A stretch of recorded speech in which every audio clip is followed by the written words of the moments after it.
राज्यातील अंगणवाडी सेविकांच्या संपाविरोधात सदावर्तेंनी याचिका दाखल केली। गुणरत्न सदावर्ते यांच्याकडून मुंबई उच्च न्यायालयामध्ये याचिका दाखल करण्यात आली आहे। संपामुळे राज्यातील 74,000 बालकांना कुपोषणाचा फटका बसल्याचं सदावर्ते यांनी याचिकेमध्ये म्हटलेलं आहे। गर्भवती महिलाही पौष्टिक आहारापासून वंचित असल्याचं सदावर्ते यांनी म्हटलेलं आहे।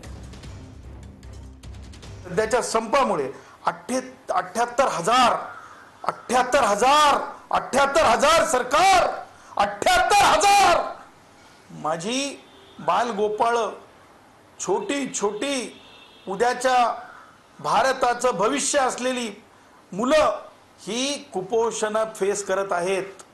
जी मुलं आज कुपोषण फेस करत आहेत, जी माता म्हणजे ज्या गर्भवती माता असतात, नुसतं मुलंच नाहीत तर त्या गर्भवती मातांचं लसीकरण, त्या गर्भवती मातांच्या संदर्भातला न्यूट्रिएंट फूड, त्या अंगणवाडीतून पोषणासाठी, औषध उपचारासाठी, लसीकरणासाठी ह्या त्या माता आहेत।